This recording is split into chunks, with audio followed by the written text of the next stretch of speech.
Residents groan as petrol hits 2,000 naira per litre.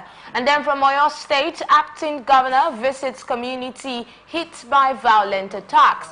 On State Assembly, speakers demand financial autonomy. On education, UI students protest tuition hike and they block roads. On crude oil, most spills are caused by vandals, a statement by Shell. And then on hardship, palliatives won't address menace, a statement by Ned Woko. On the hashtag End Bad Governance protest, court strikes out suit against protesters. On health, unprotected sex amongst teenagers is alarming, a statement by WHO. We'll go on a short break, and when we return, we'll delve straight into the conversation and also let you know who our guest is. Please stay with us on ATN.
It's good to know you're still with us. Welcome if you're just joining us. This Atlantic Television Network, and my name is Enidoye Jackson.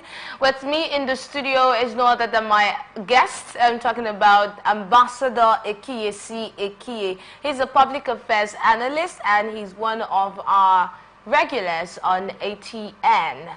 Good morning to you, Ambassador. My pleasure. Yes, welcome.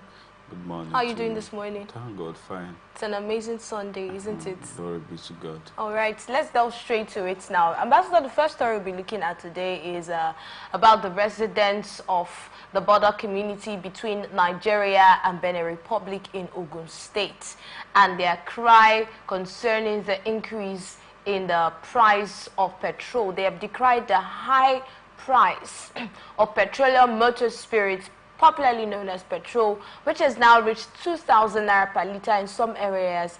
Now, this drastic surge in fuel costs is crippling daily life in areas in the state, leaving residents struggling to cope with the financial strain. Findings have revealed that only 4 filling stations are authorized by the federal government to sell petrol, while the authorized filling stations sell fuel between 1,200 and 1,300 naira per litre. Black marketers, they sell between 1,500 and 2,000 naira per litre. Now, the sharp increase in fuel prices have been attributed to the smuggling of fuel across the border, where it is sold at higher prices. So, because this fuel these products are being smuggled across the border, where they can be sold at higher prices, it then affects them on this other side. And so many of the residents depend majorly on fuel supply from black markets for their daily business activities. This already tells you that if they depend on black market supply for their daily business activities, it means that they're probably buying at between 1,500 and 2,000 naira per litre. Ambassador. Well, I think it's still the issue of Nigerians being the problem of their fellow Nigerians. Because the truth is, those who are, smuggling this fuel to the neighboring country are Nigerians who are not interested in the welfare of their fellow citizens, first of all, whose focus is resident of those who stay close to the border of Benin Republic. I sympathize with you, and I'd like to encourage you to not to give up it will get better someday. And the way things are, we just have to be courageous. You just have to encourage yourself. Why we condemn such act of, smuggling, because it is an illegal activity that is going on in the border. So the big question is, what's actually the custom doing at the border? What's actually the current safety of that border? If such kind of, activities could, transact smoothly and being visible with the hardship that it has meted on the citizens who stays within that area. So I like to say that the government need to look into it, the Nigerian custom need to also look into it, and then we shouldn't be forced or compelled to do things that will help our people all the time. If you are in Nigeria, be a good Nigerian.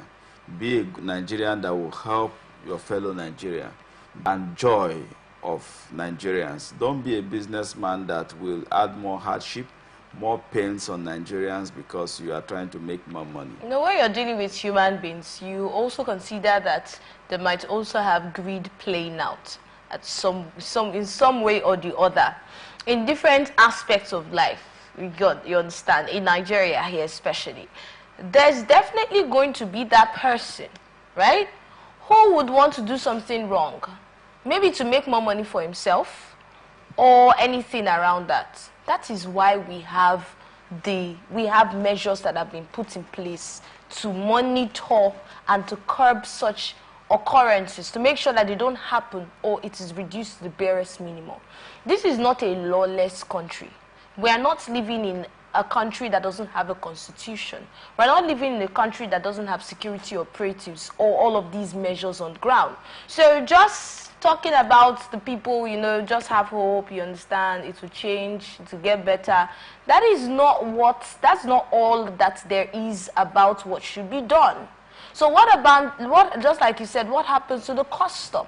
But then we should be talking about ways in which all of these laid down rules and guidelines can be duly followed and everybody gets to play their role.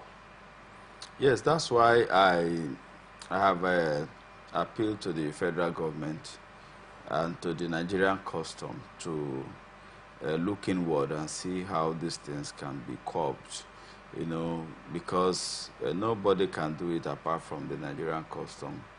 Who have the responsibility of ensuring that products that are illegal doesn't cross the border. So I want to believe that the security operatives that are also in the border will collaborate with the Nigerian custom to ensure that these things doesn't really... So you don't think anybody should be penalized for not doing their job? Well, the issue about penalty is when it's officially reported. When there is an official communication to the Nigerian custom, I'm sure they will do the needful. So you think the custom should not, do you think the custom do not have supervision in any way to know what is going on? That sure. They need the people to give an official report? You see, when statements are made by unauthorized or unidentified person, it cannot really be taken as an official statement. If the custom headquarters needs to address such issues, there has to be an official communication. That's what I'm asking you. Now, before we talk about the people giving an official statement or writing down anything official, as a body or as an agency, do you not have supervision in all of these places at all? The truth is, we are discussing an allegation. It's not that because they said it, we 100% will agree that it's true. That's what I'm saying. Is there no supervision to have seen these things before the people start saying it? No, you see, if you ask the Nigerian custom right now, they will tell you such a thing is not happening. So that's why I said that the fact that they raised this issue, alleging that the cause of the hike in price is as a result of the smuggling to the other country, right? It's an allegation. It doesn't mean that it's the complete truth. So that's why I said that if we have to take it as something serious, somebody must take the pain, the responsibility of communicating officially to the Nigerian Custom Headquarters or to the relevant authorities that this is what we have observed. That's what I'm saying. So for now, we cannot. I get that part, and I understand what you're saying. I know very well that you also understand what I'm saying. Before you say anybody should write an official, it's just like this company, and then something not going right with a particular department, right? And then you say the guests that came on the shows that saw that something was wrong have not written to the management to say this is what. Does a guest need to write to the management before the management will know what is going wrong in the company when there are already people that are on ground for supervision? Then why do we have those people there? You see, I would not want to completely agree that what the people have alleged is true, because I have not heard from the alternative. And I understand that part. Yes, so we cannot sit down here and completely agree that what they have alleged is the truth. Nobody is saying that. And there are areas where the prices of this commodity is high, and there is no border around them. It's as high as 2,000 naira. There is no smuggling. There's no them. area. There's no area recorded yet. This is the one that we have known. Now, my own is, if such a thing is taking place, we are saying that the Nigerian custom needs to check inward again, needs to redouble their effort to ensure that such smuggling doesn't take place. Smuggling is not an official procedure of moving goods. Of course. They have different ways they smuggle these things. They can go through the desert. They have different points, not necessarily where the customs are barricading. So that's why I said that the Nigerian customs, the security operatives around our borders needs to come up alive to their responsibilities. Not that they carry this thing and they pass the border, seeing them. You know, so these are illegal operations. But that's what I'm telling you. For any illegal operation, there is always a legal procedure to stop it. There is always a legal procedure on ground already. We have laws, we have everything. The laws are there. Yes. The customs are doing their work. Okay, you feel they're doing their job. So what we only encourage them is that they should redouble their efforts. That this is what has been alleged that is going on within our borders, smuggling of, you know, fuel to the neighboring country.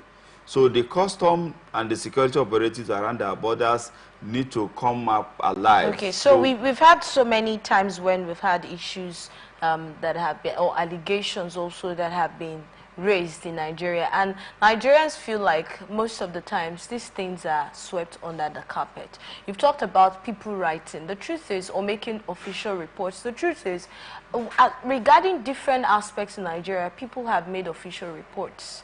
But Nigerians feel like nothing is being done. The other day we had a guest here who talked about different complaints that he has made officially, and none of his letters have been replied by the particular state government and then the federal government concerning the matter. And different Nigerians have had this issue. Now back to what I'm trying to say.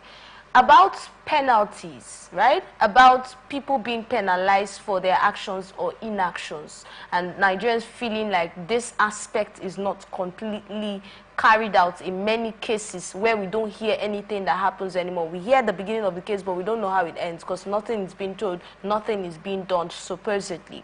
Now, do you think that is one of the issues that we have that's facing different sectors in Nigeria? How do you think this is affecting different sectors in Nigeria?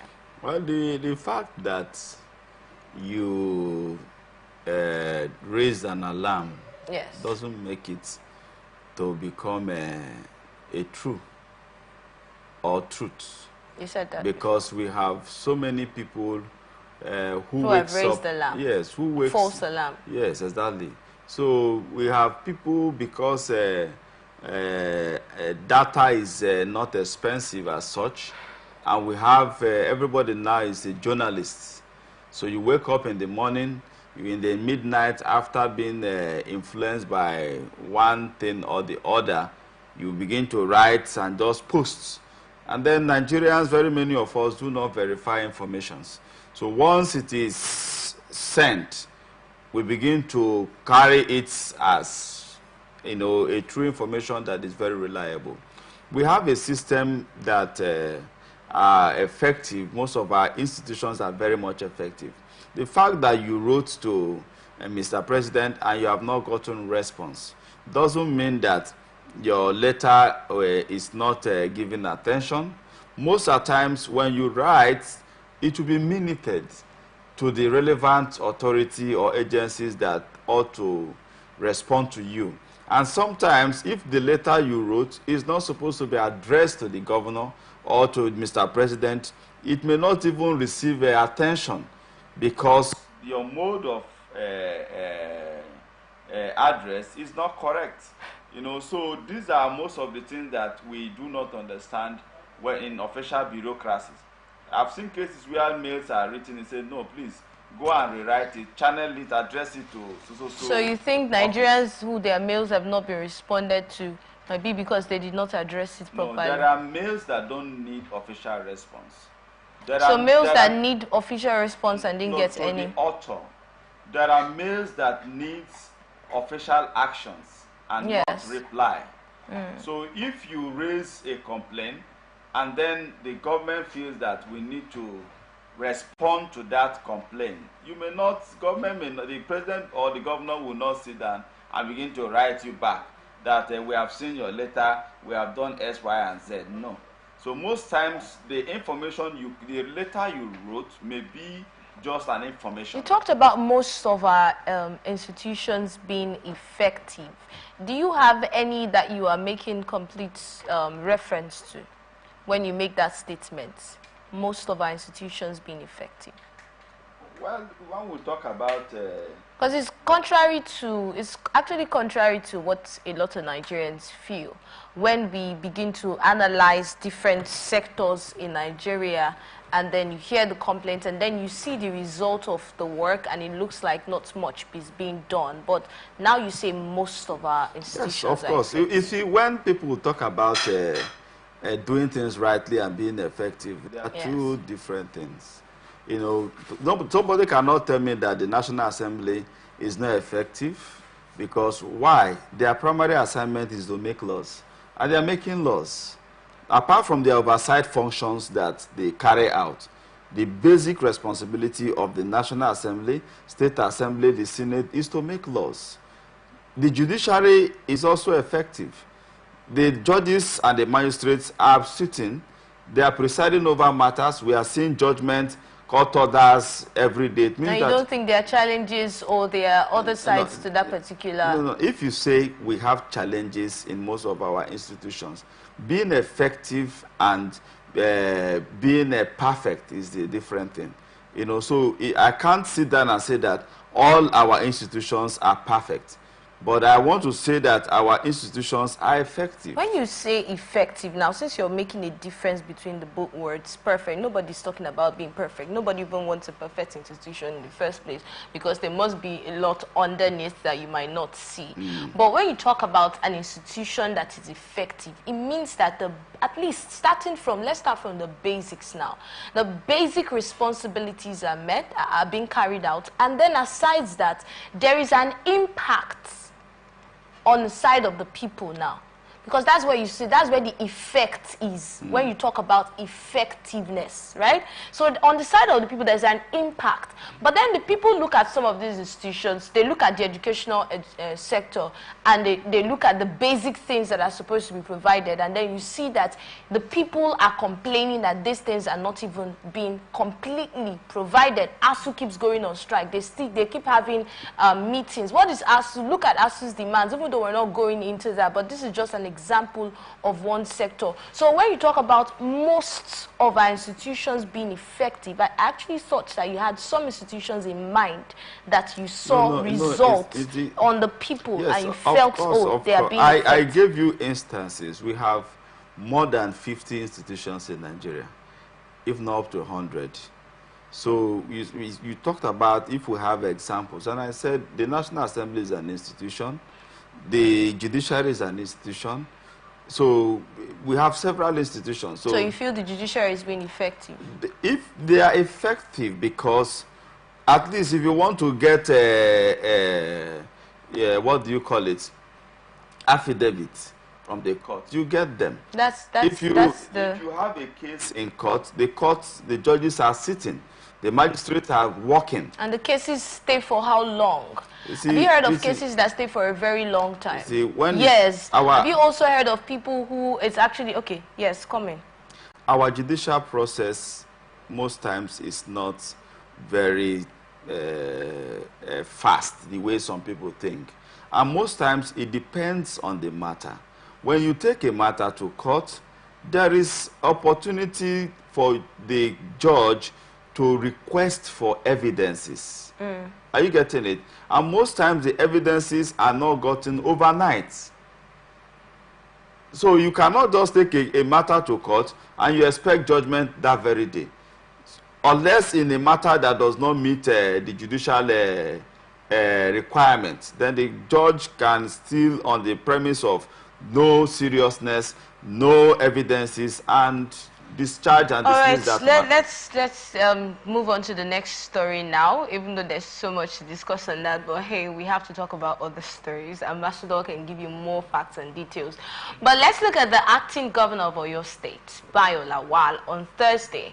He has reassured the residents of Big Pakan village in the Saki West local government area of the state, where some yet to be identified assailants attacked and killed some people. Lawal, who gave this assurance during an on-the-spot assessment visit to the village, said the state government would not relent in securing lives and property within the state.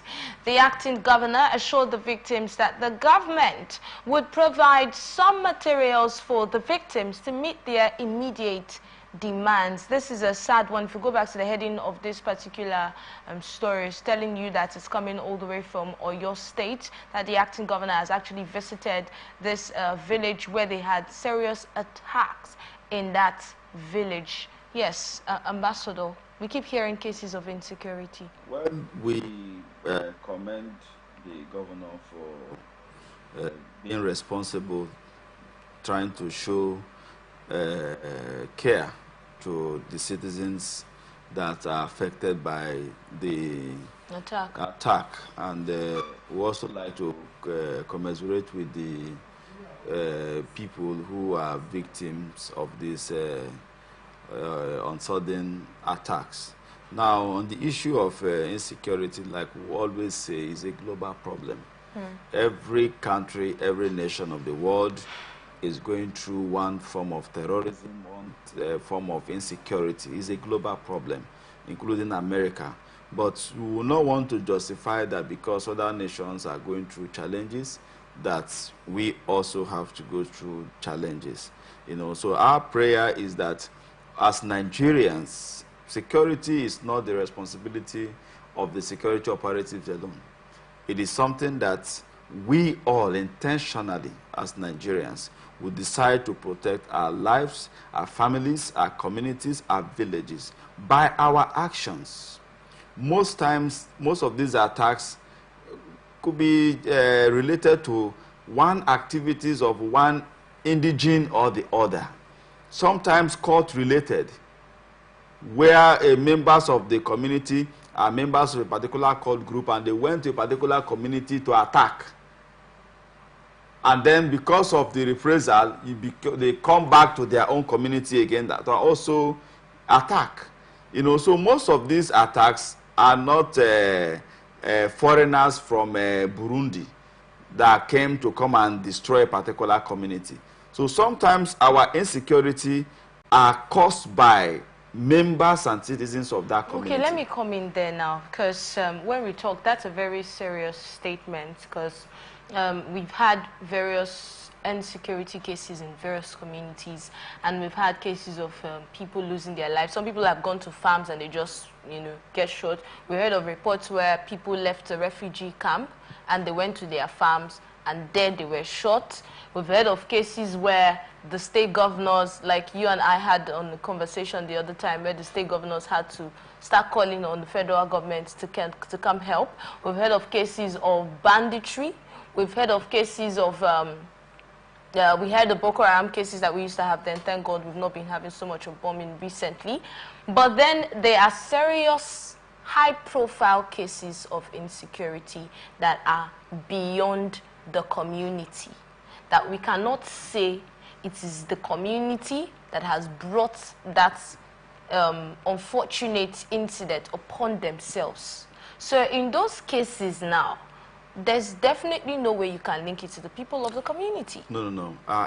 Get me right. I didn't say that this instance are caused by indigents or citizens of that community.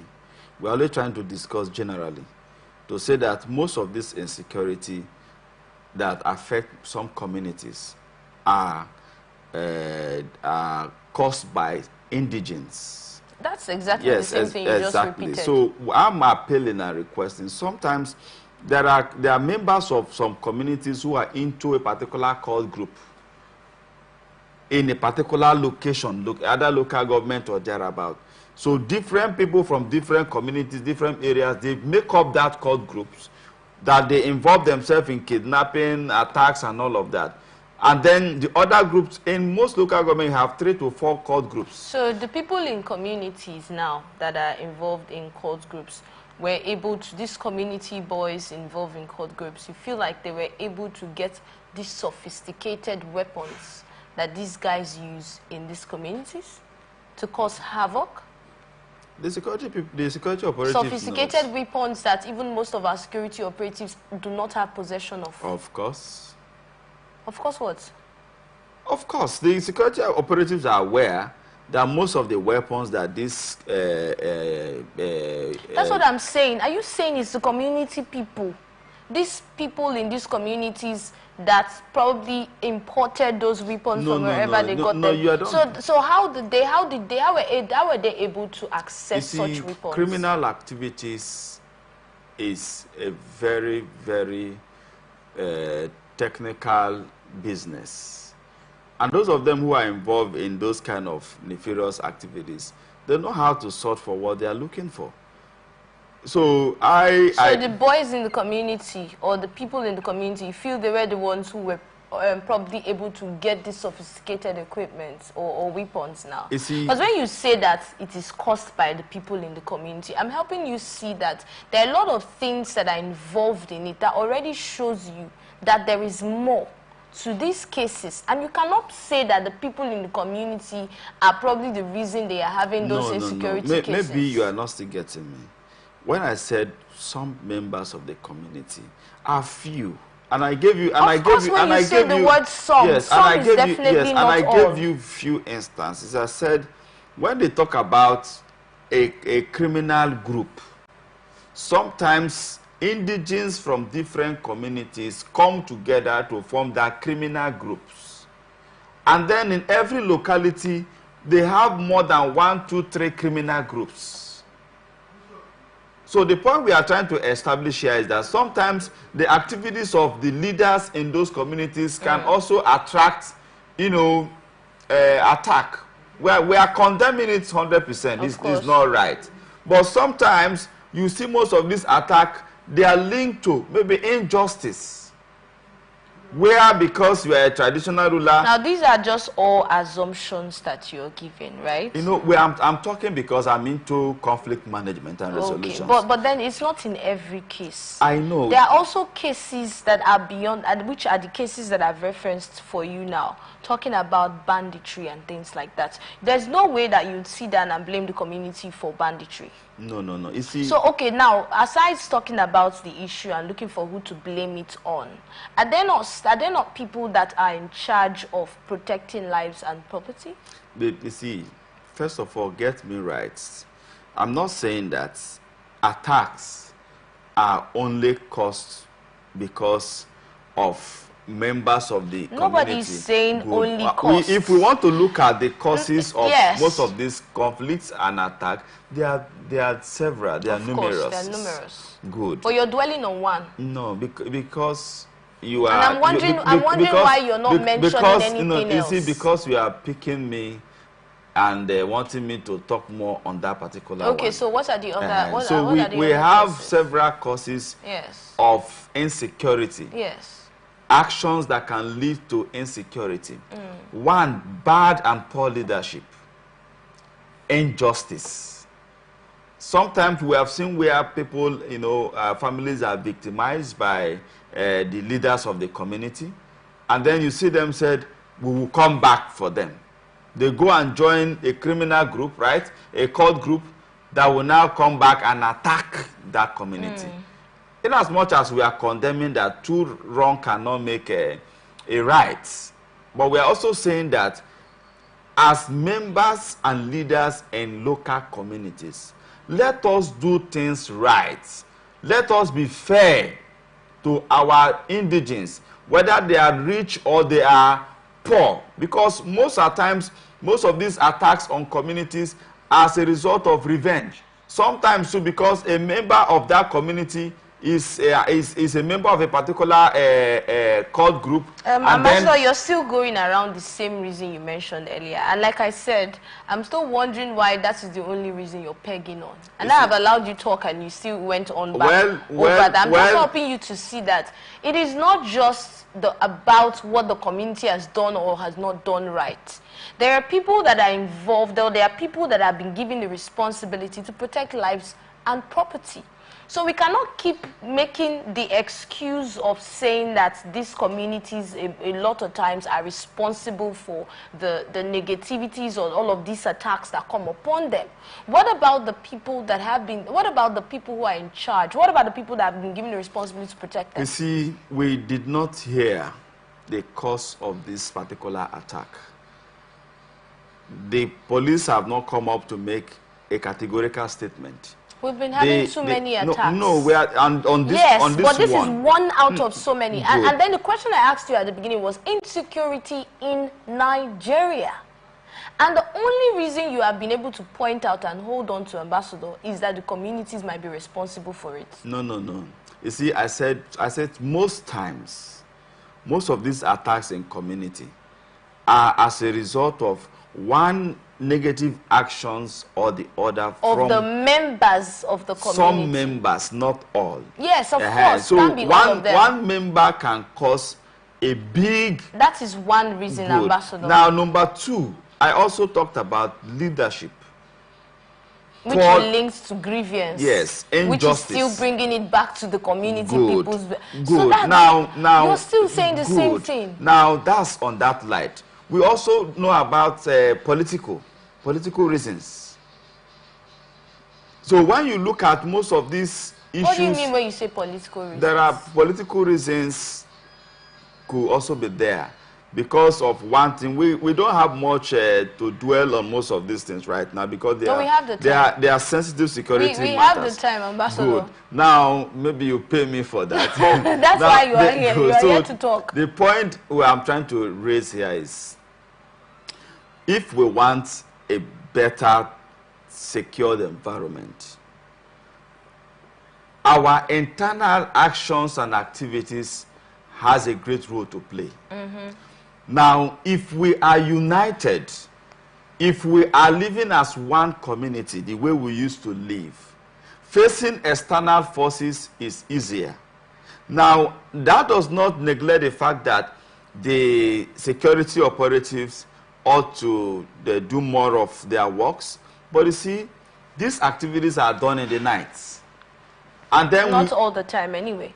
Good. Now, most of the times, they are called in warfare, guerrilla warfare, where they hit and run.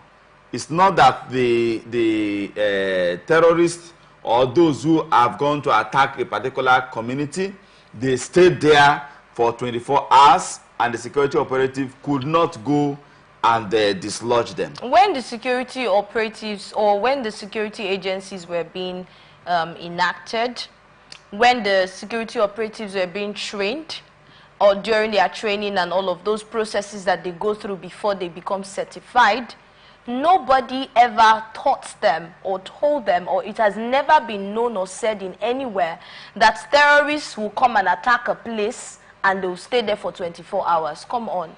Whatever intelligence gathering that has been carried on all this while, or they have been trained on, was never to expect that the people who have come to attack will stay there, Ambassador. You see, when you watch football, it looks as if, because we have contracted, we are paying these team members, those who are going to play, the footballers, the goalkeeper, so they must win. They must win.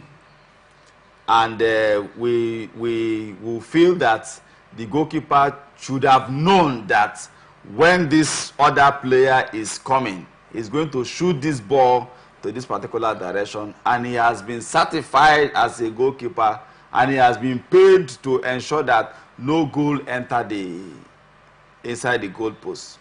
The football enter the ball enter the goal post. You know, that's how we feel most times. Security, the police, the civil defense, the DSS, the army cannot be everywhere. They cannot.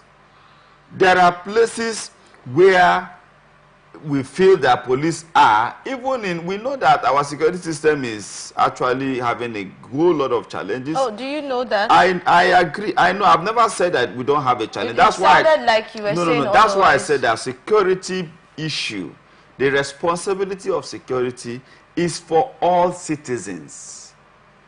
The police and the army alone cannot protect the community. Okay, so in cases, we heard of a story yesterday, I think we took yesterday in our global news, where a particular community were being attacked, and then they overpowered the vigilante in that community. And that's not even the first time I'm hearing cases like that. So what did you expect the community people to do? Nobody is doubting what you have said about security being every man's business. But we should also not take the people who have the responsibility, we shouldn't take it off their hands and put it in the hands of the people. No. You see, when I said it's everybody's business, there is a level of collaboration that is expected from the citizens and the security operatives. The citizens ought to provide credible information to the security operatives for them to respond. We equally know that most times there are challenges from the security operatives. Sometimes there is an emergency they ought to respond to. You hear that we don't have fuel. You hear that our patrol van is bad. Unless you can provide us with a vehicle that will move the policemen. So they have their various challenges, which we are saying that government needs to be alive and be responsible in providing for the security operatives. We have those challenges there. So, but our prayers and our encouragement is that as citizens of Nigeria, as indigents of community, we must take the attitude of protecting our community as all of us business.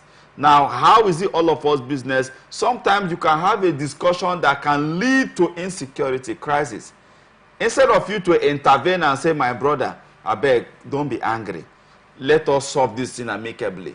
You will fuel up the action. He said, go ahead, whatever you want to do, you can do. All right. You know, so we have responsibility, every one of us. So what responsibility do you think, or how do you expect that the security operatives should react to these incessant cases that we are having of insecurity? Well, one is effective communication from the citizens and indigents.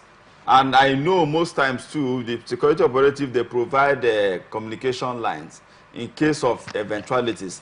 But in most cases where informations are given, they have also responded aptly. And there are cases that they couldn't respond to because of one challenges or the other. because I know that we have brothers, relations, friends who are also in the security operatives, we are seeing what they are doing. Most of them have lost their lives in responding to issues. So that's why if I talk, I will not want to say completely that the security operatives are not trying. But I will always say that they need to do more. But for us to feel that they are not trying is not true. So I feel that the security operatives and the citizens, the indigents, need to collaborate more to ensure that there is effective policing. And again, in the southwest, they have the Amatoku that try to help them cope the insecurity and the incessant attack that were regular in the southwest at the period of time. So I would like to say that the government of the day to see how they can, encourage and support the local, security and policing of their communities. And I like to also say that as leaders, let us not do things that we create insecurities in our communities because of politics. Sometimes too, there are some of these issues that are politically driven because you want to paint a particular leader bad. They create insecurity in that locality so that the leaders and the public will say that, oh, this leader is not effective. That's why I say we have political dimensions of all of this insecurity. And most times too, because some of our leaders who want to justify their security votes, they want insecurity to take place. They create artificial insecurity to ensure that the security vote is justified. So we have several reasons why we have insecurity. That's why we are pleading. My job is only to plead and request that as citizens and leaders of our country, Nigeria, indigents, as a chief, as a community, a fellow indigent that wants a traditional ruler to be removed can sponsor insecurity so that that chief will have problem and is being removed. We're talking about referring to security votes now, and anybody. No. We are talking about when we talk about artificial. When we talk about security vote, we are not directly talking about governors. We are not talking about there are leaders that enjoy some privileges because they are leaders in their communities, in their localities, and all that. Those are part of security votes. You are enjoying those privileges so that because you are taking care of your people, they give them contract. It's part of security vote. Yes, but even whether there is or there is not, do you think that's in any way going to stop the security vote? No. You see, I've told you several reasons why we have insecurity. And with some of it is business oriented. Some is politically oriented.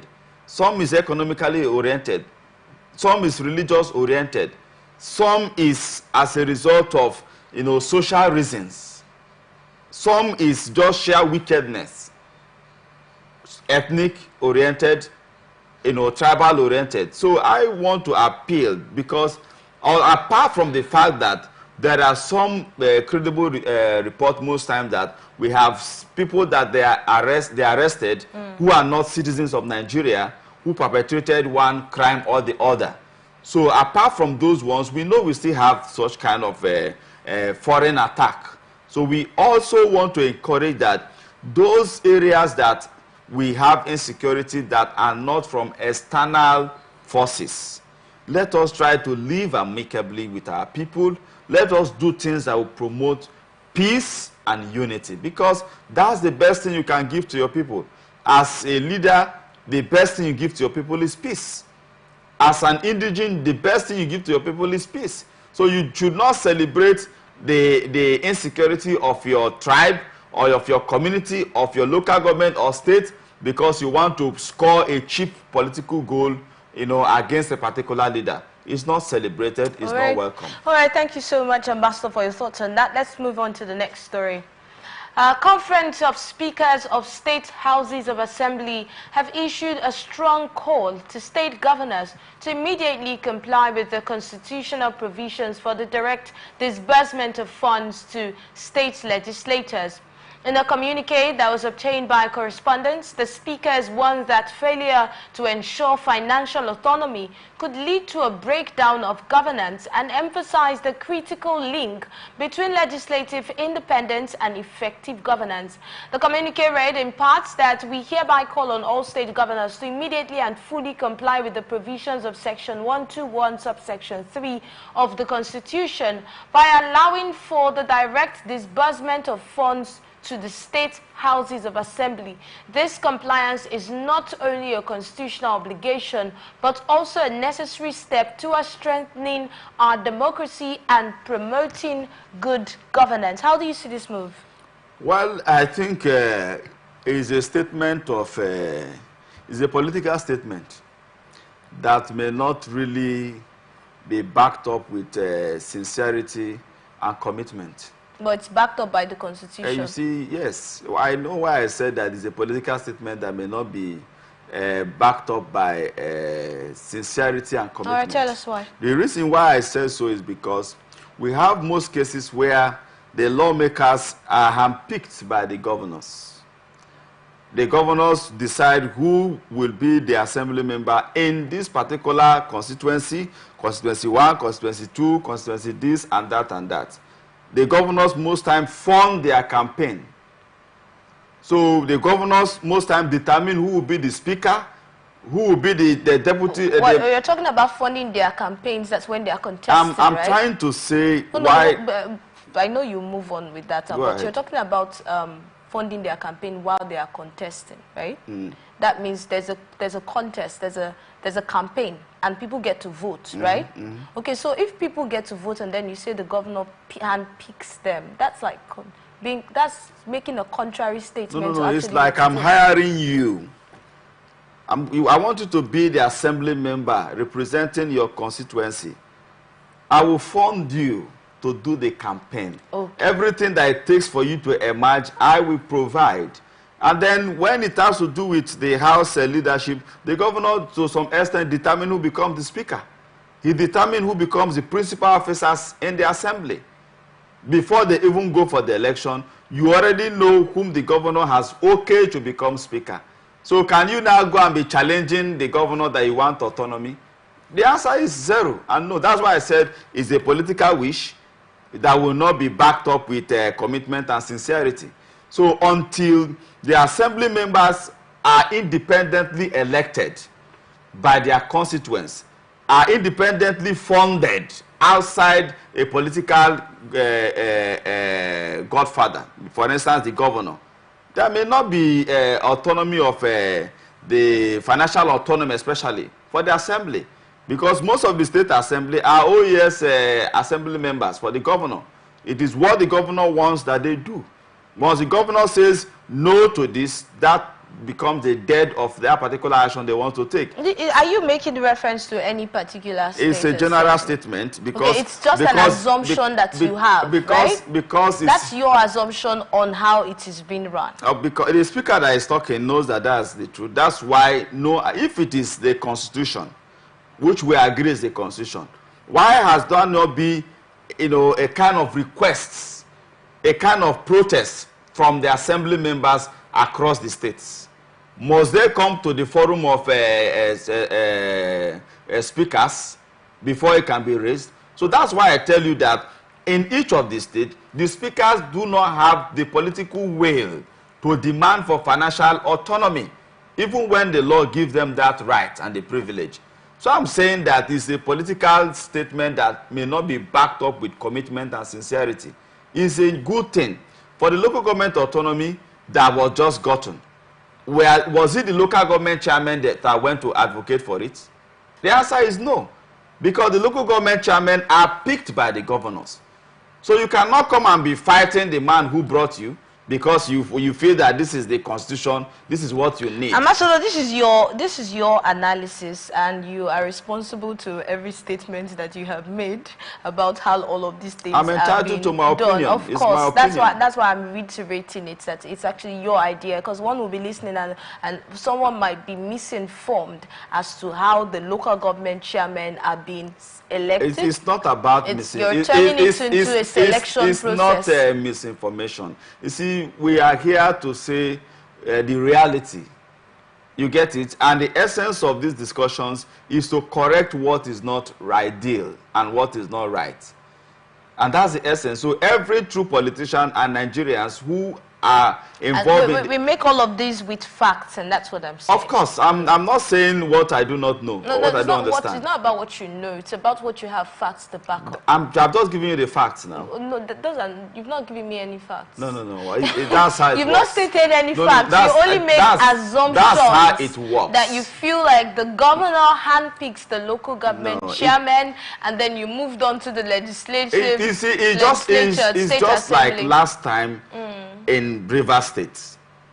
All the governorship candidates, the forms were bought by the former governor for the primaries. Another one you have made. So another assumption you have made. The truth is, for instance, now in Rivers State, we're going to have local government elections soon. But then looking at the local government autonomy now, a lot of Nigerians have applauded the local government autonomy. And then if we have this, do you think that it will help in any way? That's looking at overall, like generally now, if we have the state autonomy. The assembly, the what? If this flies, right? I'm mixing it up. But if this flies, looking at the fact that we have had local government autonomy, do you see this also having positive impact? Already the judiciary is a recognized arm of government. Of course. That ought to have financial provisions. It's not by same party. You get it? There is a legitimate provision for all the three arms of government: the judiciary, the executive, and the legislative arm, which is encapsulated or captured in the state budget every year. When the governor is presenting the budget of the state, he captures the judiciary, he captures the legislatures, and then the executive arm of government. So, not that the assembly are going to beg for this money. So, but what the Speaker Conference is trying to say is that money at times, resources that ought to be given to this arm of government is withheld or withheld for one political reasons or the other. So he is only trying to say that he should not continue that way. And I only try to emphasize to you why it may continue that way. Because most of the assembly members are like the governors. All right. Thank you so much, Ambassador. Let's move on to the part where we go on a short break. And when we return, we'll delve straight to the other stories that we have for you. Please stay with us on ATN.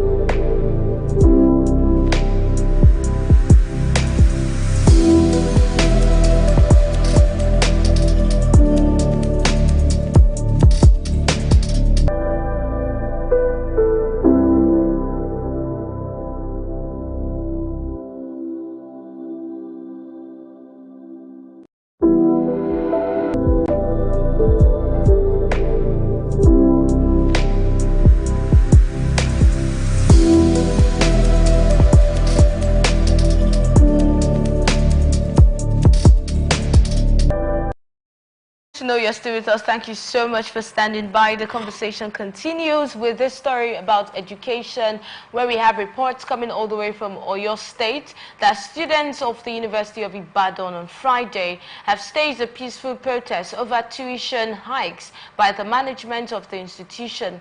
The students who during the protest carried different placards with inscriptions such as "We say no to tuition hikes," "The management is insensitive to our plights," "Our parents cannot afford the new hikes," blocked roads leading to the campus, and they blocked the main entrance of the institutions, and this forced many people to trek long distances to navigate their destination. Now, the governing council on Thursday approved the fee increase, and this led to this. The students insisted that academic activities will be put on hold until the management rescind their decision.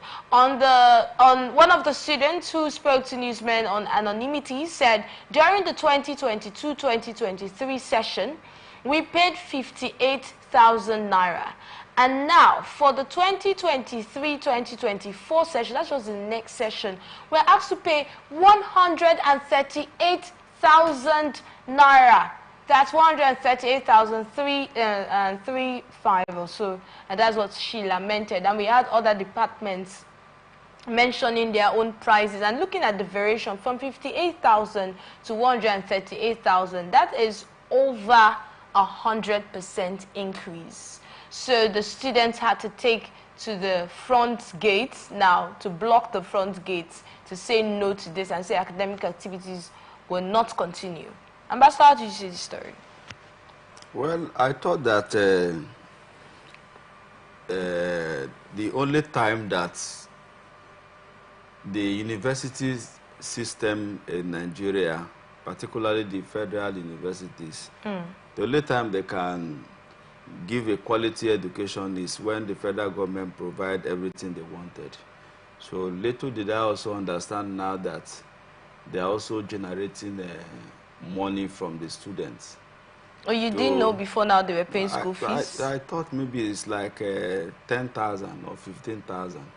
I never knew that it's very much a good chunk of money. Because if you have to times 70,000 times, I know University of Ibadan, there's no way their students will not be up to 5,000 or 10,000 students, if not more than. So you tabulate 70,000 times 15,000. What you ask is if the universities are completely in charge of the funds. You see, when we are talking about money generated from the university. That can be used. Yes. Now, calculate this amount of money. And the university is fully in charge of the funds. That's what we need to also look. So they have autonomy in that aspect. And the universities use the monies that they get from fees. Of course. They run the institution with what they generate. So nothing is remitted to the federal government? How much are they remitting? That's what we need to find out very well. Exactly, that's what you need to know before you can completely say what you're saying. They have the semi-autonomy. They are generating funds. They are generating resources. That's why the last time we talked about the issue of investing here, I said I was the opinion that federal government should grant them the autonomy, but not complete autonomy, so that they can generate resources, pay their staffs, provide equipment, but it has to be the ones area government has to subsidize or complement. Government should do that. Like the area of tuition fee, government can subsidize so that the pressure will not be on the students. Because if we say government don't subsidize the school fees, it will be very much burdensome on the students, which is also to Nigerians. So I would like to say that I know that the University of Ibadan management meant well for the school. They want to improve facilities. I believe so. I want to believe so. Now, if they want to improve facilities so that they can be up to date in the research and the information given to her student, is a wonderful one. But there is a missing link there where I feel maybe the student union government are not being carried along.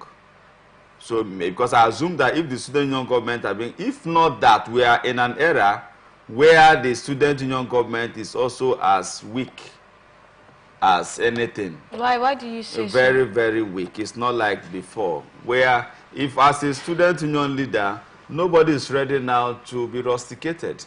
Nobody is ready now to have carryover, from their courses. Unlike before, when unionism and activism was very high, if you are a union leader, you are ready to be expelled, you are ready to be rusticated, you are ready to have numerous carryovers. But now, most of the student union leaders are like appendage of the VC that's just your ideology. I say from what I understand. But I want to thank God again for the students who have deterred the issue of student. When you see what it says student, they don't even say the student union government. Because most times the student union government, most at times in this present era, are pro the university management.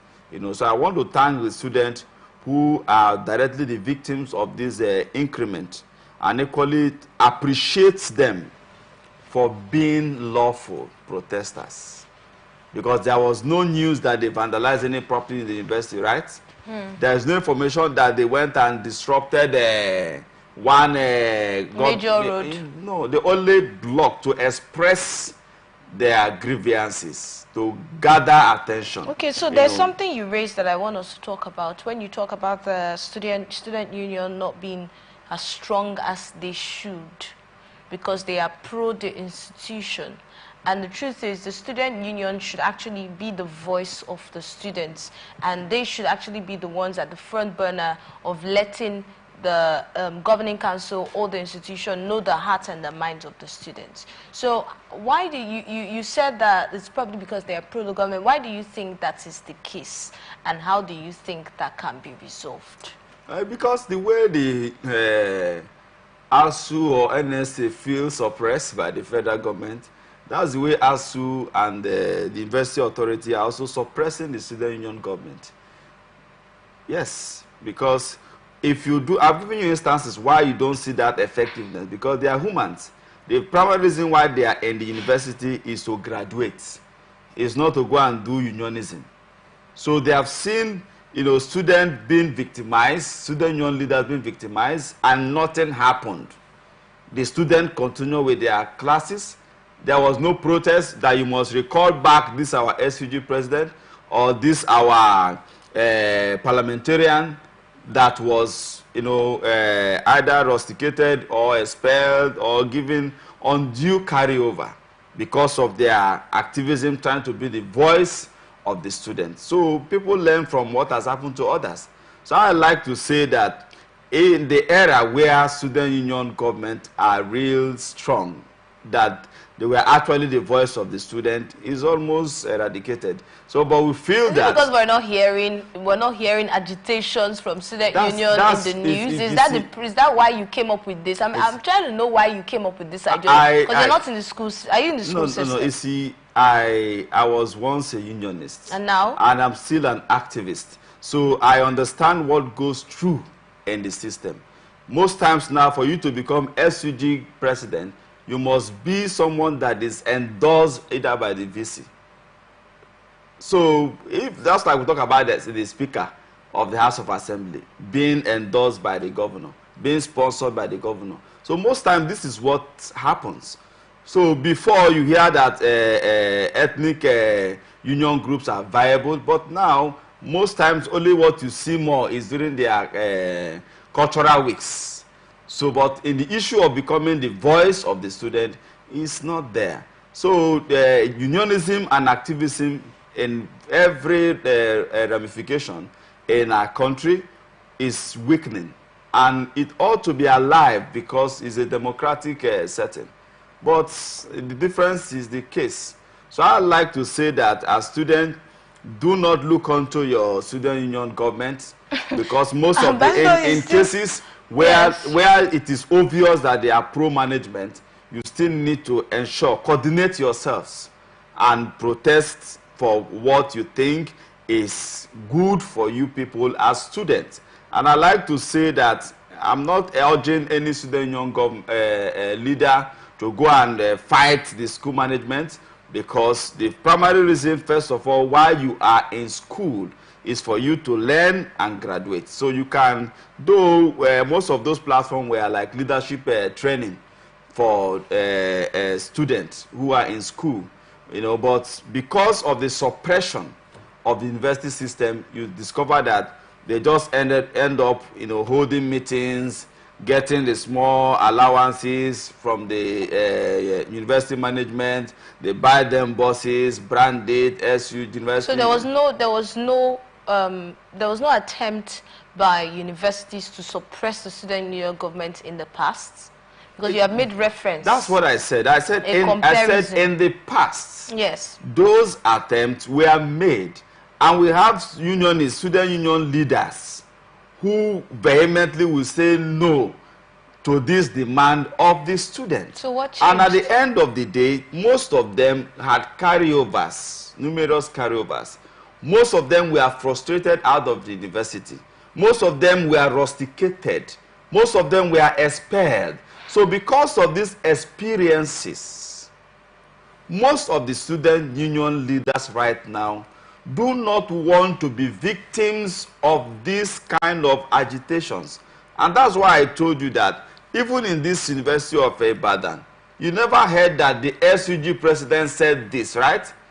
It's the students. And even the students that talked, they were not ready to disclose their identity because the university will victimize them. So when the NLC is complaining, the ASU is complaining, they too, I've mentioned this before, they are also doing the same thing that they feel the federal government is doing to them. So how will it work? How will Nigeria be a better place? So we must all allow people to express their view.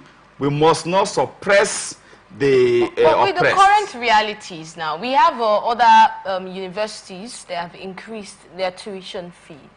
We heard the University of Port Harcourt Student Union president the other day who was on the show, and he told us that they actually called them, right? They called the union, they had a conversation with them, they gave them reasons they want to increase the fees.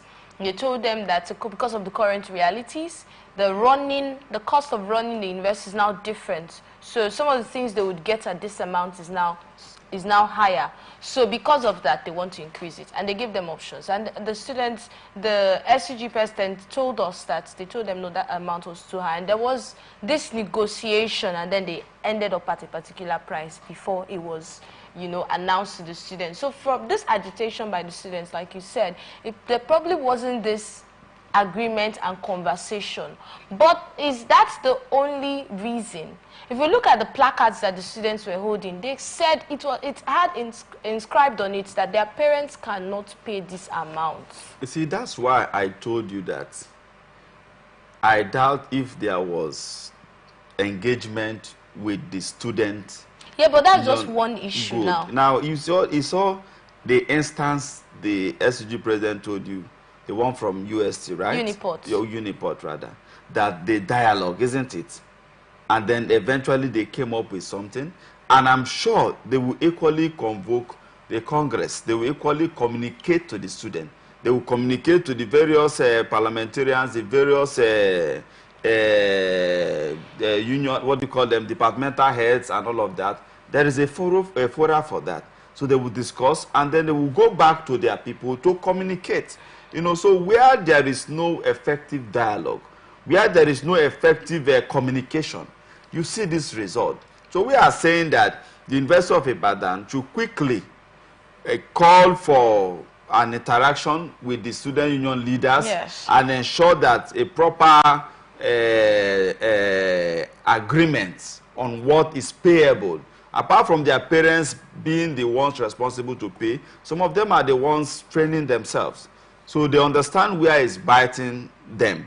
So I think that the University of Ibadan should be considerate. So you don't think that the government should come in here, having in mind the current realities and that schools are already increasing fees, and then looking at the students now who may not be able to even pay for this? No. You see, like you talked about, you gave an instance that this is what a particular institution did. No, we're done with that. Now, that's what we are trying to say now, that if you also have to do, government can do all.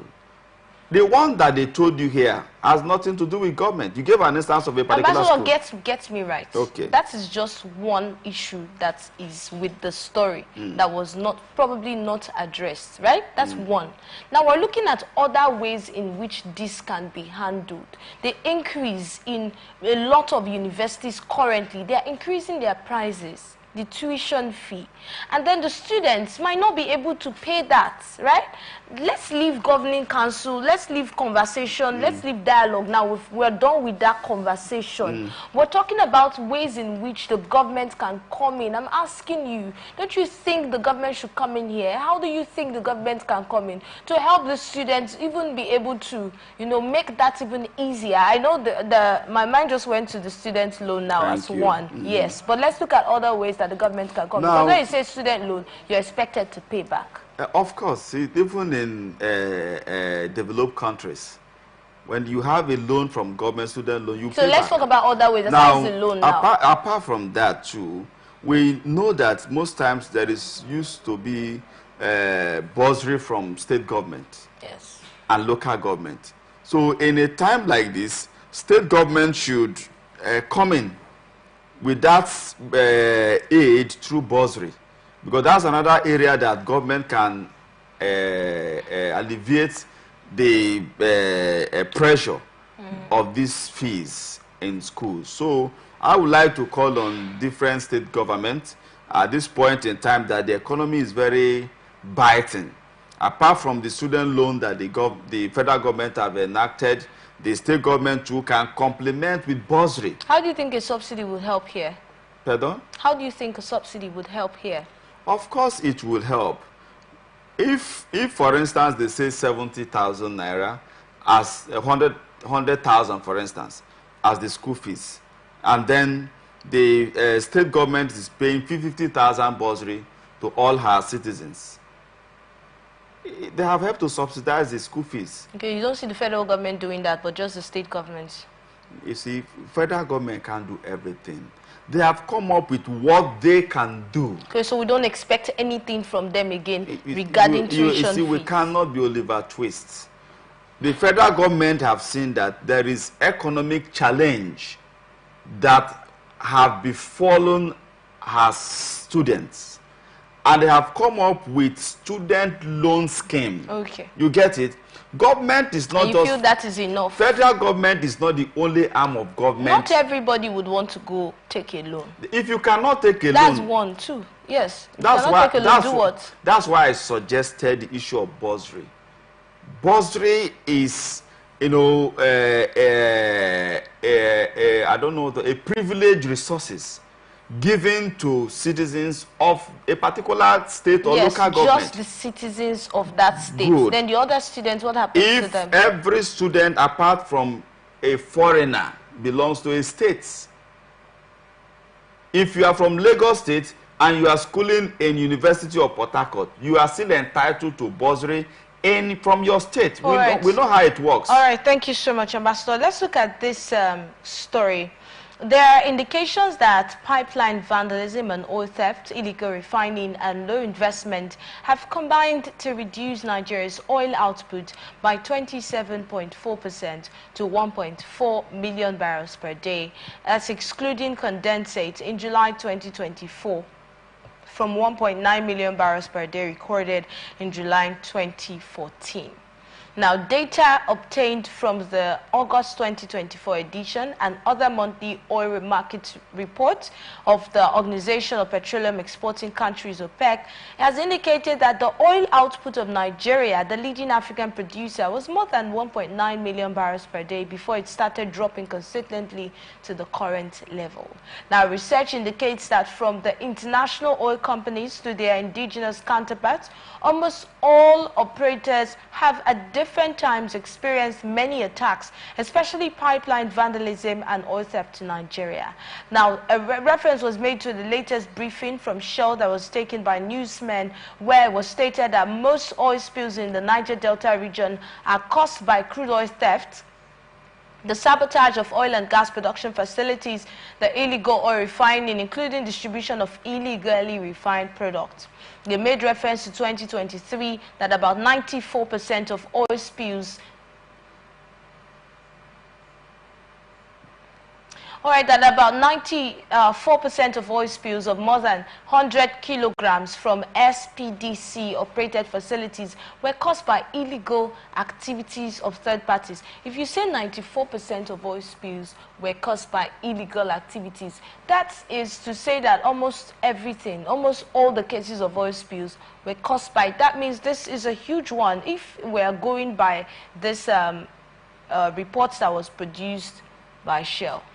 Well, it's quite unfortunate that, for me, I do not really love talking about the issue that has to do with oil theft, because I believe that, first of all, that the Land Use Act, the decree that gives the federal government the right of ownership to crude, is very, very obnoxious, and it's not very, very... So that people who will fight and divide the community and ensure that there is no peace in that community, to enable them, maltreat and deny the community of really enjoying what is supposed to be their rights based on, the contract, social contract they have signed. Okay.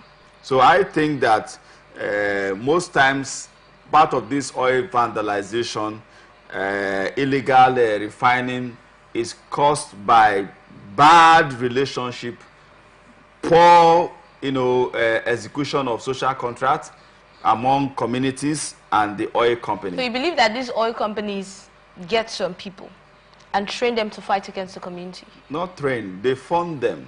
They fund They them. empower them, yes. When you know that this is a right traditional ruler, the right CDC chairman, and then somebody will now rise up and say he's now the new community chief. And then instead of the company investigating and ensuring that the right person that they know should remain, they will begin to, because the person that is now rising is someone who is ready to do their bid. So they empower the person with more money. They ensure oil that, company? of course, they now begin to give the person and his team the privileges, the right that is due to the entire community. And most of these people don't even stay in the village, they stay in the city. Some of them stay in Lagos, stay in Abuja, stay in abroad, but that credit and that contract is ceded to them. And then what would they do? They begin to raise some young men in the community, empower them, give them job, give them money, and then begin to fight anybody that comes out from that community. You're accusing the oil companies of meddling the oil, in leadership activities in our communities? It's not an accusation. That's what is the reality.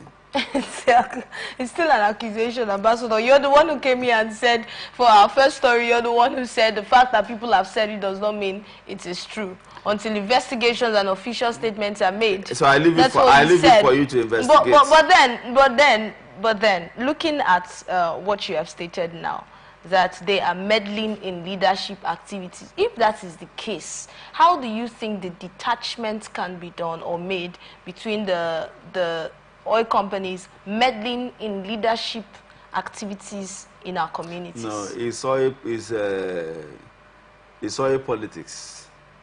And most of the times, like I said, most of the crises around our communities are caused by indigents. Because these same people who go partner with these oil companies are indigents. You know what we're talking about crisis here? I told you about most of these crises are caused by indigents. So if you do not give the opportunity for the oil company to use you against your people for your selfish reason, there wouldn't be crisis. So the oil company wants corner. They want to cut corner, and they believe that once there is crisis, they can easily, enjoy somebody who is not our leaders as representative of the community, because they have formed themselves as a clique. You began to give them what is due us.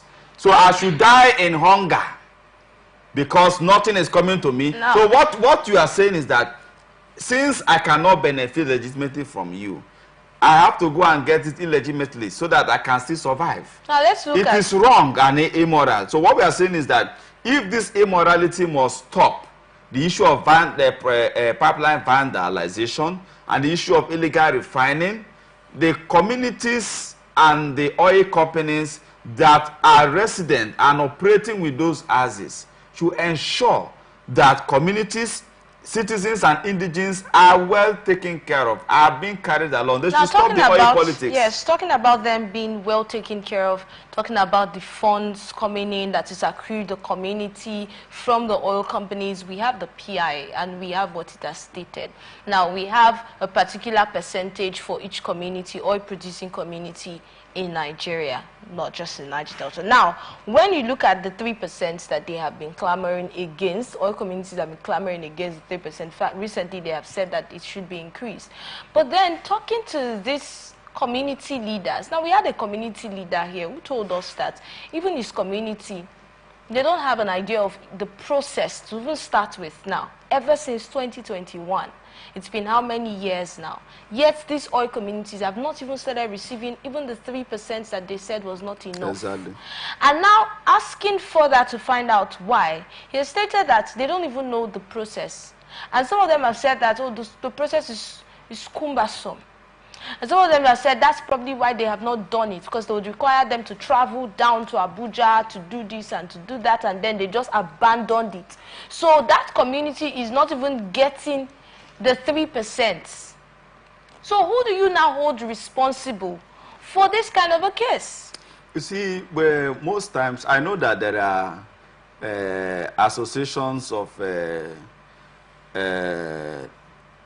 oil landlords, people who have crude.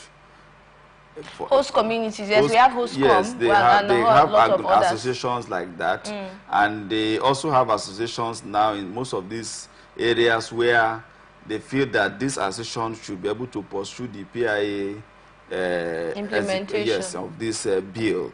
Now, of the act of bill. It's never been possible. It's never been so easy. Now, mostly again is because of still the bureaucracy. Most of the time is also because of the politics in it. You know, where a particular local government chairman or a particular leader will feel that, and that 3%, this must be my own cut or my own share. Greed everywhere. So I like to say that the communities that are not properly informed, I think you can ask questions from neighboring communities. The neighboring communities. In fact, we were told that, I think, was it just one community? We have to check that right now. But a lot of communities in Nigeria have not started receiving the 3%. They have not. If they have not started, they've not now even. the question I haven't asked is, okay, so for the 3 years that these communities have not received the 3%, and then yet it is paid, right? It is being paid by the oil community, by the oil companies. Then who has been receiving it? If anybody has, who has been keeping it for them? Is there any way, if they finally finish up with their process, are they going to get all of these accrued benefits for the past 3 years? Now, this is how it works, the little I understand. Most of the times, projects are being suggested for each of these communities. And most of these organizations or associations that are saddled with those responsibilities, we put it together. You get it? The community A, this is what we can give. Community B, these are their needs. Now, it's not all the resources, as in funds, will be given as cash. There are most of these projects, most of these resources will be channeled to indigenous projects among the host communities. So I know that those arrangements are ongoing, and what most of these associations that are responsible for all of these things are pursuing is they are now waiting for the implementation, which is the resources.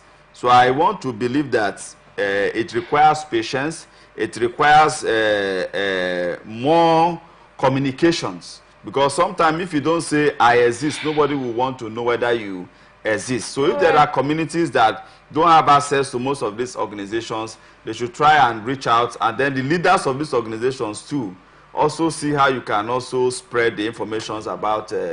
Let's move on. While we're going to have that conversation, but this time with the actual people who are affected to get better information from them. Now, lawmaker representing Delta North Senatorial District, Senator Ned Nwoko, has criticized the federal government's approach to elevating economic hardship by distributing cash handouts and palliatives to poor and vulnerable Nigerians. Now, Nwoko argued that the current approach by the federal government through the distribution of palliatives was not only flawed, but also inadequate to address the economic hardship currently ravaging the country. The federal lawmaker stated this in an open letter he wrote to President Bola Tinubu on Friday, and he described charitable handouts and palliative distribution as a temporary bandage on a deep festering wound. Substantial portions of allocated funds are often misappropriated or wasted, and the aid that does reach those in need is insufficient and quickly depleted on immediate necessities rather than fostering long-term and empowerment or self-sufficiency? Well, I like to thank our elder statesman, Ned Nwoko, the billionaire, for lending voice. You know, my elder statesman do not understand what is called hunger anymore. He does not understand what is called hardship anymore. He does not understand what it means that I need to eat now, whatever I see anymore. Because if he understood, I do not blame him. God has blessed him. He does not also understand how if our roads are very bad because he flies on a private jet and the family. So, but in any case, I like to say it's good for contributing. But if that money that is going to the poor man, the common Nigerians, were to be added to National Assembly members, I don't think our Reverend brother Ned Nwoko will say that it is wrong for federal government to add more money to National Assembly members. You see, what pains me most time is whenever it has to do with the common man benefits, it becomes a crime. It becomes a wasted resources. But whenever it has to do with the rich having more, flamboyant and comfortable life, it's a laudable thing that it has been done. So I like to say that such kind of statement should be withdrawn and should not be raised in any way. I want to feel that I expected people like my Reverend elder statesman Ned Nwoko should be saying that now that federal government is going on with this palliative and this little cash support, people like us that God has blessed, we have to go back to our constituents and also see what we can do to alleviate the suffering of the common man. Not for him to discourage the little one that the common man is expecting to have. So I think it's not, in as much as what he's suggesting, part of government responsibilities, in case he has forgotten, is the welfare of the people. And when we talk about welfare, we are talking about the economic welfare, how they will feed, how they will survive, to ensure that the beautiful programs of government, not that government is not having long-term plans, right? But we are talking about the issue of intervention is because there is hunger in the land. There is high price of commodities, and Nigerians do not even have access to money for them to buy and provide this inflated costs of product. So it's not as if the federal government is foolish. It's not as if the federal government do not know what they are doing. So I expect that Ned Nwoko should have applauded the federal government and even said that if they have more money, they should increase it. And then people like them that the Lord has blessed should be able to also go back home and see that the common man in their places, I believe that everybody in his own village now are doing well. They are not complaining. But in my own village, where we don't still have enough food to eat, you are a philanthropist, so I will encourage you to come to my village. The little you can do, come and help us so that we can survive. If you're calling on him to come to your village, you need to tell him your village, right? If he's condemning the entire one the federal government is doing, will he even agree to come? Now, let's look at his reasons why you have condemned his statement. But let's look at the reasons now. He has stated, if you look at the third part of that story, third paragraph, you'd see that he actually stated that some people who are in charge of these funds, before it gets to the Nigerians, the vulnerable people, right? Before it gets to them, the funds are no longer, in fact, sometimes it doesn't even get to the vulnerable people. No, that was his reason. No, he said that it will make Nigerians dependent. No. That means you did not listen when I was going through the story. I did. Because if you did completely, you would hear when he stated that sometimes it gets, you want me to go through the whole story again. We don't have so much time, but just have it in mind that he stated it. I'm looking for the exact part where, just so that I can state that to you now. He described the charitable handouts as palliative distribution, as temporary bandage on deep festering wounds. Substantial portions allocated funds are often misappropriated or wasted. Now, did you get that part? I get it. Okay, so now do you agree that I read it earlier? So he has said that some people, some of these funds are misappropriated and they don't get to the actual people. In fact, he has said that an aid does not reach those in need, and it's insufficient and quickly depleted on immediate necessities. So even the people that you are targeting, sometimes these things do not get to them. I expect him as a leader. He's a member of the National Assembly representing his constituency, federal constituency, right?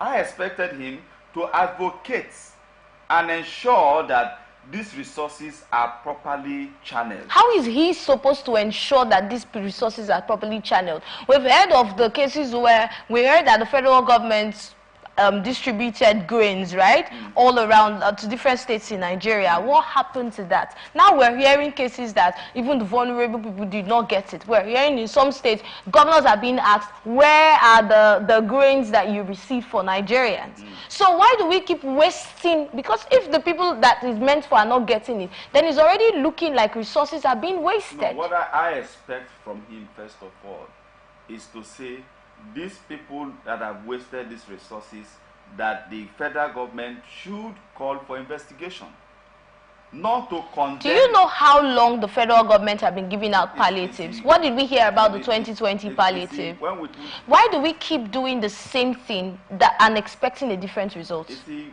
because we have leaders who do not have the common man in mind. If the issue, first of all, look at the intent of Mr. President. The intent is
we will not still know where these monies are going.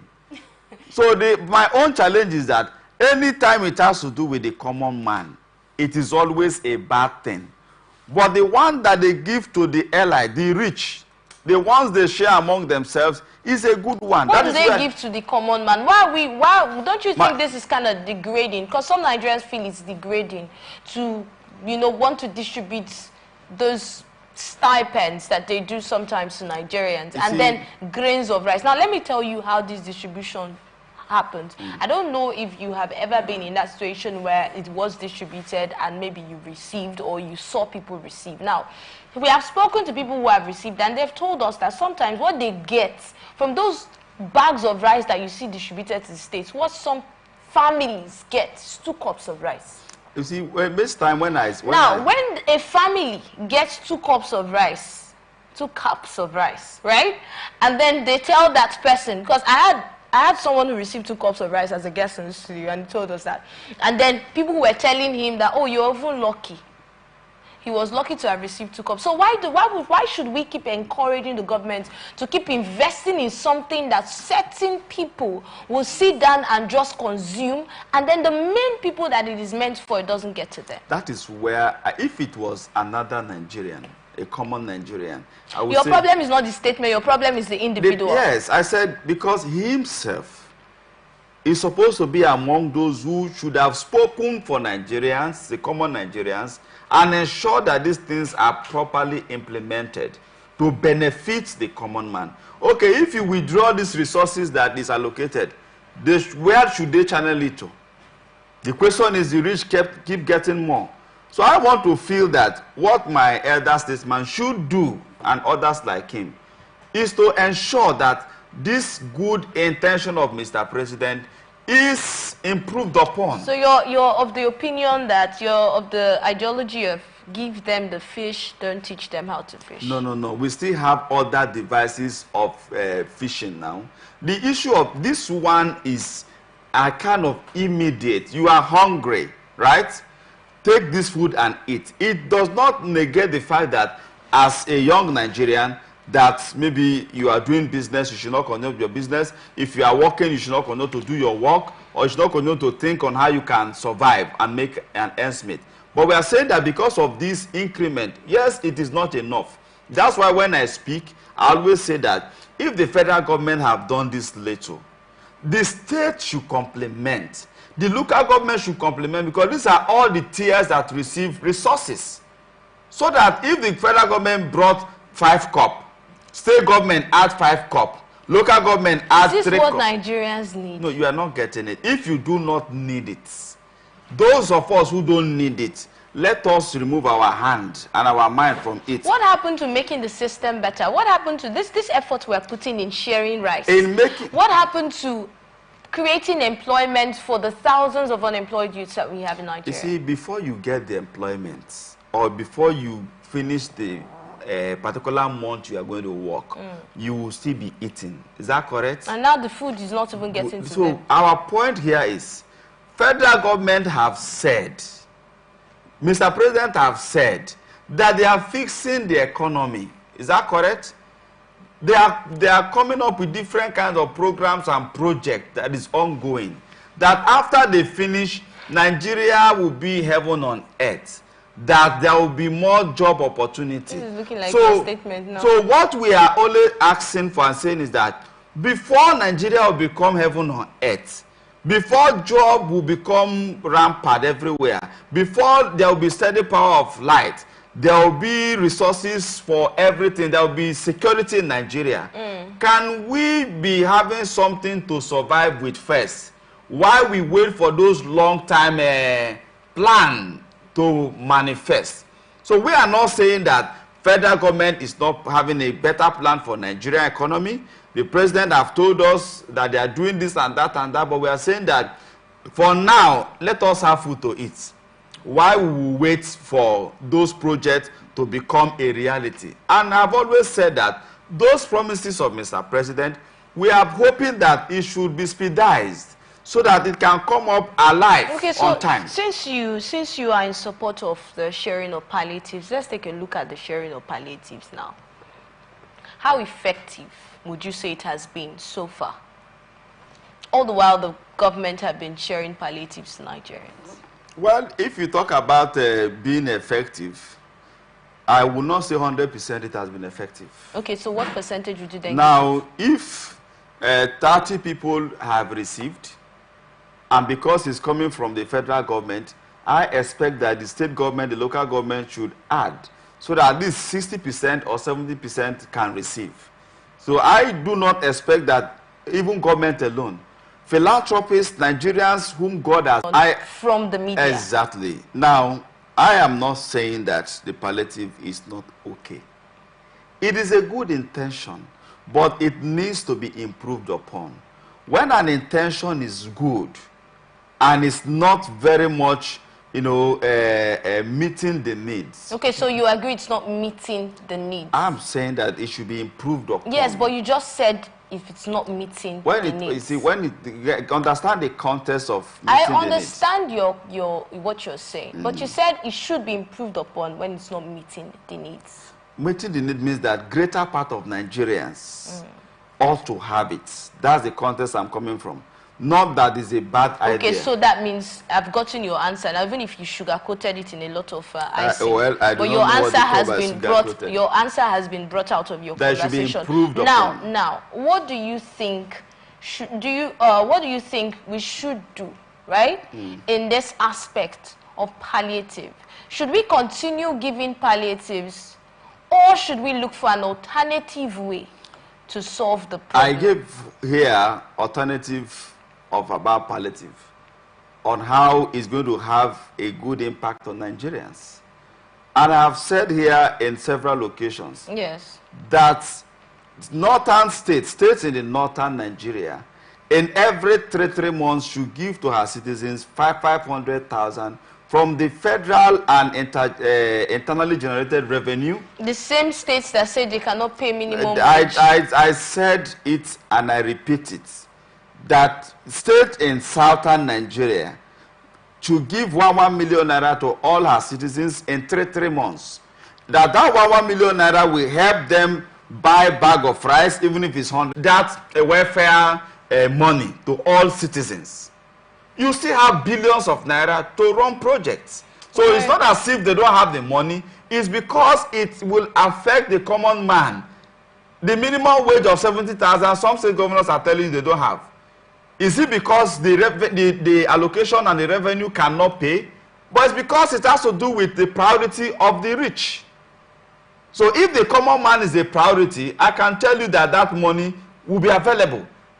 But because it will benefit the common man, governors will tell you we don't have that money. So, and I can tell you that there is no governor and no government in this federation that cannot achieve what I told you. So what happens to the FCT? Including FCT now. When we talk about 36 states, including FCT, that's so let's look it's at inclusive. Let's look at the next story. You know, this your clamor, it's not the first time you have actually made this advocacy. And then we hope to get a response soon. From this advocacy that you have always made on this show. But then the Federal High Court sitting in Abuja on Thursday threw out a suit instituted against the End Bad Governance protesters for lack of diligent prosecution. Now, the suit was filed by 17 Nigerians drawn from the 6 geopolitical zones of the country against the August 1 to 10 nationwide protest. The plaintiffs listed as defendant Omoyele Sowore, the National Security Advisor, Attorney General of the Federation, Inspector General of Police, Director General of the Department of State Services, and the Chiefs of Army and Defense Staff. Among the plaintiffs were Danla Digoje Boki, Abayomi, Adiza Abo, Ocholi Aduku, John, that's Nnamdi Eze, and a whole lot of others. Justice Peter Alifu struck out the suit following the absence of the 17 plaintiffs and the 26 defendants who were in court without legal representation. Now, you see, the suit was struck out because the defendants were in court without legal representation. Now, this suit is hereby struck out, according to the judge, as it is evidence that the plaintiffs have lost interest in going further with the case. He ruled the plaintiffs had asked the court for an order to terminate the protest because their fundamental rights to freedom of movement, human dignity, right to own property, economic, social, and cultural development, and right to national peace and security were being breached during that protest. So they also asked the court to compel the Director General of the Department of State Service, Inspector General of Police, Chief of Army Staff, Chief of Defense Staff, as well as the Attorney General of the Federation to enforce their fundamental rights by calling the protesters. Because I believe what they went for was a restraining order to stop that protest, and they couldn't get that restraining order. Right. So Okay, so at this point, we might be running out of time already, but let's see if we still have a few minutes to take the next story before we get to wrap things up. We have reports that the World Health Organization has raised concerns over a significant decline in condom use among sexually active adolescents since 2014 that has led to an increase in unprotected sex and associated risk. Now, in a statement that was released on Thursday, the WHO's Regional Office of Europe highlighted a troubling trend revealed by a new report which showed a decrease in condom use amongst young people. Now, the report warns that this decline is putting adolescents at greater risk of sexually transmitted infections, unsafe abortions, and unplanned pregnancies. Now, the findings, based on the health behavior in school-age children study, surveyed over 242,000 15-year-olds across 42 countries in Europe, Central Asia, and Canada between 2014 and 2022. Now, the data indicates a widespread reduction in condom use, with proportion of sexually active boys using a condom during their last intercourse, and all of those ideas that have been, or things that the World Health Organization has noticed, the decline these days. What is going on? Is it about children growing so fast, or is it that that's education that is not, as it used to be before? What would you peg this on?